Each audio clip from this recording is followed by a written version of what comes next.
Hello everyone, this is Riddhi Dubey and in this video we are going to study about the group index method. तो group index method का use हम लोग क्यों करते हैं? तो ग्रुप इंडेक्स मेथड जो है वो हमारा फ्लेक्सिबल पेमेंट की जो हम लोग डिज़ाइन करते हैं, फ्लेक्सिबल पेमेंट की डिज़ाइनिंग के लिए ग्रुप इंडेक्स मेथड का यूज़ करते हैं। और ये जो हमारा ग्रुप इंडेक्स मेथड है वो एक एम्पिरिकल मेथड है, पूरी तरीके से मैथमेटिकली कैलकुलेटेड फार्मूला होता है, उस पर हमें वैल्यू रख के निकालनी होती है, जो कि पूरी तरीके से सॉइल सबग्रेड की फिजिकल प्रॉपर्टी पर डिपेंड करती है, राइट। तो फ्लेक्सिबल पेमेंट के डिज़ाइन के लिए हम लोग ऑलरेडी CVR मेथड को पढ़ चुके हैं, लेकिन जो CVR मेथड होता है हमारा, वो CVR मेथड और ग्रुप इंडेक्स मेथड दोनों ही हम फ्लेक्सिबल पेमेंट की थिकनेस को निकालने के लिए करते हैं। लेकिन और CVR मेथड जो है हमारा पूरी तरीके से प्रैक्टिकल एनालिसिस है और सॉइल सबग्रेड के टेस्टिंग के लिए भी CVR का यूज़ करते हैं। जबकि जो हमारा ग्रुप इंडेक्स मेथड होता है, वो ग्रुप इंडेक्स मेथड जो है कम्प्लीटली वो एम्पिरिकल फार्मूले पे बेस्ड है, राइट। और फ्लेक्सिबल पेमेंट की थिकनेस को निकालने के लिए हम लोग ग्रुप इंडेक्स मेथड का यूज़ करते हैं, ठीक है। ये कुछ हमारे फिजिकल जो सॉइल अपग्रेड होता है उनके फिजिकल प्रॉपर्टीज़ पे डिपेंड करती है, ठीक है। तो जो हमारा ग्रुप इंडेक्स होगा, अब उसमें कौन कौन सी फिजिकल प्रॉपर्टीज़ आएंगी हमको ये देखना है। तो फिजिकल प्रॉपर्टीज़ में हमारी 3 चीज़ें होती हैं: पार्टिकल की size, liquid limit and plastic limit. इन 3 चीज़ें जो होती हैं जिसमें हमारा जो ग्रुप इंडेक्स मेथड है वो डिपेंड करता है, राइट। तो पार्टिकल साइज़ का मतलब ये हो गया कि जितने भी परसेंट ऑफ व्हीकल जो पास करते हैं 75 माइक्रोन सीव से, राइट। तो हमको ये चीज़ को ध्यान रखना है कि percent passing particle from 75 micron सीव जो रिटेन करेंगे उनकी वैल्यू हमें नहीं लेनी है, जितनी पास करेगी वो पार्टिकल साइज हमारे ग्रुप इंडेक्स मेथड में कैलकुलेशन के लिए यूज़ होगा, राइट। फिर liquid limit and plastic limit ये भी हमको पता रहता है और उस बेसिस पे हम लोग ग्रुप इंडेक्स मेथड उसमें हम लोग फार्मूले में रख के वैल्यू को निकालते हैं।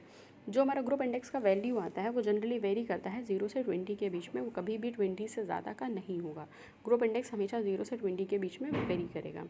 लेकिन जो हमारा ग्रुप इंडेक्स की वैल्यू अगर कम आती है तो हमारा जो सबग्रेड की क्वालिटी होगी वो बहुत अच्छी क्वालिटी का सबग्रेड होगा। तो उसमें हमें मिनिमम थिकनेस के साथ भी हम लोग जो कंस्ट्रक्शन है पेमेंट का वो कर सकते हैं।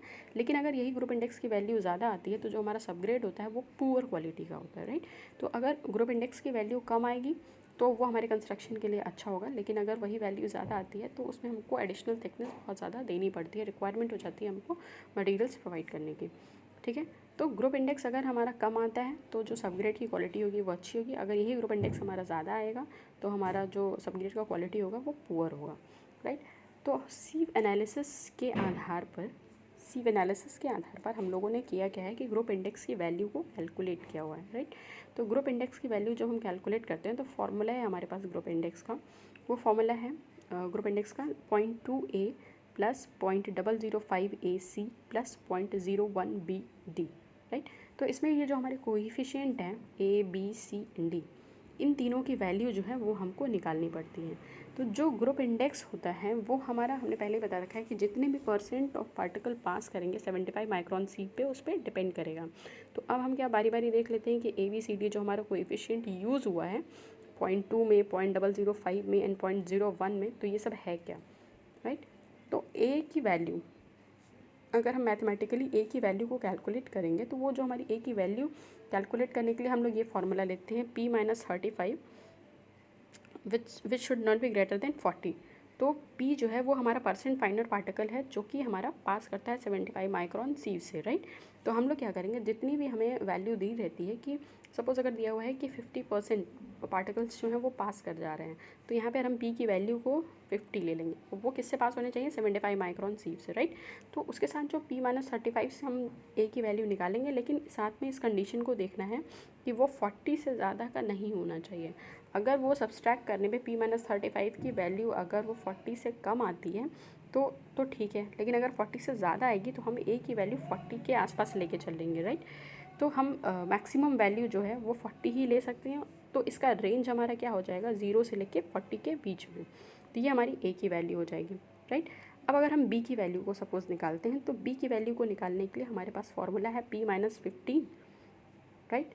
तो P जो है वही हमारा परसेंट पार्टिकल, जो परसेंट फाइनर पार्टिकल जो है जो कि 75 माइक्रोन सीव से पास करते हैं, वही हमारी P की वैल्यू होती है। तो P में से हमें क्या करनी है, 15 को माइनस कर देना है। और इसके साथ भी वही कंडीशन है कि ये वैल्यू जो है वो 40 से अबव नहीं होनी चाहिए। अगर इनकेस ये 40 से अबव हो जाती है तो हम वैल्यू को 40 के बराबर लेंगे, और अगर वैल्यू जो है कम होती है तो हम B की वैल्यू को क्या करते हैं, कम ही लेते हैं। जो हमारी कम वाली वैल्यू आएगा। अगर वो 40 सपोज अगर वो 45 या 50 है तो हमको उसको 40 के बराबर 40 के बराबर ही लेना है, राइट। फिर सी जब हम निकालेंगे तो सी जो है वो हम उसको निकालते हैं WL माइनस 40 से। तो WL जो है वो हमारा लिक्विड लिमिट क्वेश्चन में दिया रहेगा, हमें लिक्विड लिमिट पता रहती है, तो लिक्विड लिमिट में से हम 40 को माइनस कर देते हैं तो हमारा जो है लिक्विड लिमिट आ जाता है, राइट। तो लेकिन इसके साथ भी एक कंडीशन दिया हुआ है कि ये 20 से ज़्यादा का नहीं होना चाहिए। मतलब अगर हमारी वैल्यू जो है वो 0 से 20 के बीच में आ रही है तो फिर ठीक है, लेकिन अगर 20 से ग्रेटर होगी तो हम वो वैल्यू को नहीं लेंगे, ठीक है। तो ये हमारी वैल्यू होगी। हम अगर हमारी वैल्यू ज़्यादा आ रही है 20 मोर देन 20 आ रही है तो हमको उसको 20 के बराबर लेके चलना पड़ेगा। फिर इसी तरीके से हम क्या करते हैं, डी की वैल्यू को निकालते हैं। डी जो है वो हमारा प्लास्टिसिटी इंडेक्स है। तो प्लास्टिसिटी इंडेक्स को कैलकुलेट करने के लिए फॉर्मूला है IP माइनस 10।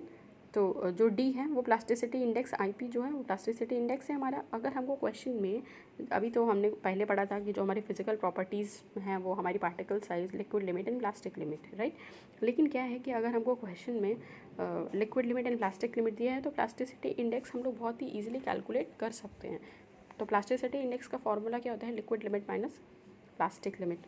तो अगर हमें प्लास्टिक लिमिट और लिक्विड लिमिट पता है तो हम प्लास्टिसिटी इंडेक्स निकाल सकते हैं। हो सकता है आपको कोई भी दो वैल्यू गिवन हो सकती है, लिक्विड लिमिट प्लास्टिक लिमिट और liquid limit plasticity index, right.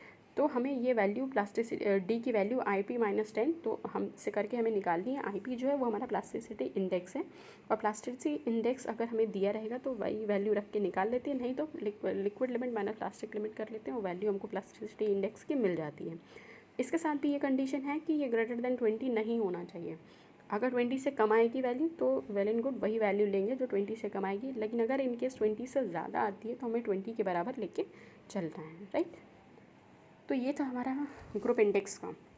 इसमें जो हमें याद रखना है वो हमारा यही GI का इक्वेशन है, जो 0.2A plus 0.005AC plus 0.01BD और ABCD जो है वो चार हमारे कोएफिशिएंट्स हैं जो डिफरेंट जो हमें तीन वैल्यू चाहिए, plastic limit, liquid limit and percent final particle which are passing through 75 micron sieve, right. तो ये अगर हमें ये तीनों वैल्यूज़ पता रहेंगी तो हम सारी ग्रुप इंडेक्स की वैल्यूज़ को निकाल सकते हैं, राइट।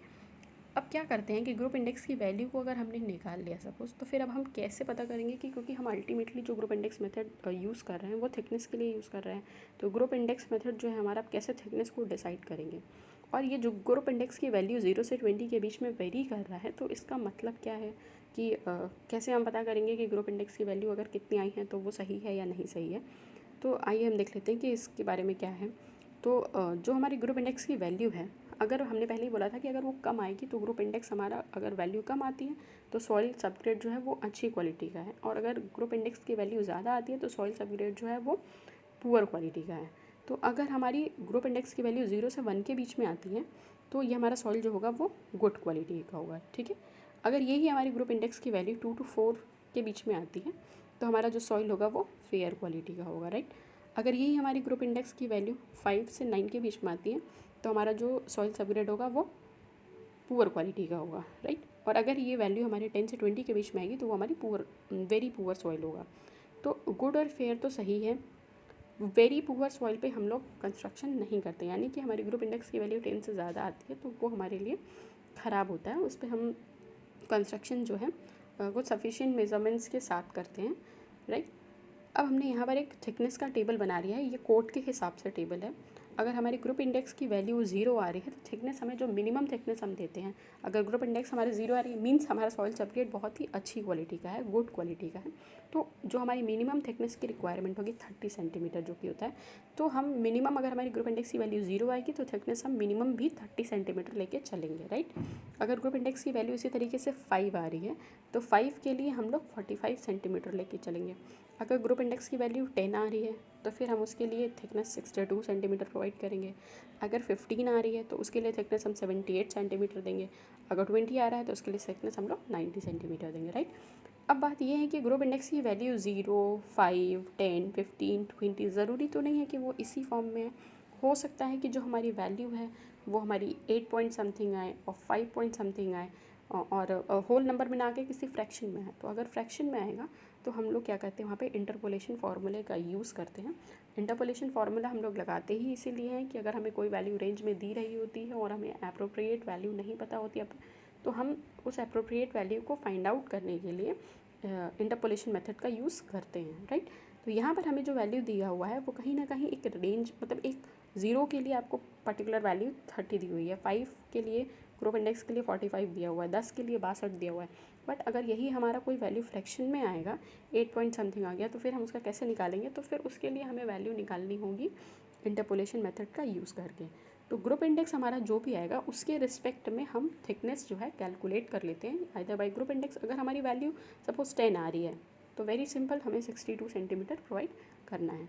तो ये जो हमारा ग्रुप इंडेक्स और थिकनेस का जो टेबल है वो एज़ पर कोड है, लेकिन हो सकता है कि आपको जब भी कभी क्वेश्चन दे तो वो अलग से टेबल भी प्रोवाइड कर दे, तो आपको उस हिसाब से वो वैल्यू को निकाल लेना होता है। ग्रुप इंडेक्स निकालिए और उसके रिस्पेक्ट में आप थिकनेस को देख सकते हैं और थिकनेस की वैल्यू को निकाल सकते हैं। अगर हमारी वैल्यू फ्रैक्शन में आ रही है फिर भी, तो फिर हम क्या करेंगे, वहाँ से हम लोग इंटरपोलेशन मेथड का यूज़ करके वैल्यू को फाइंड आउट कर सकते हैं, राइट। तो this is all about group index method. Next video में हम लोग इसका न्यूमेरिकल देखेंगे। Thank you for watching this video.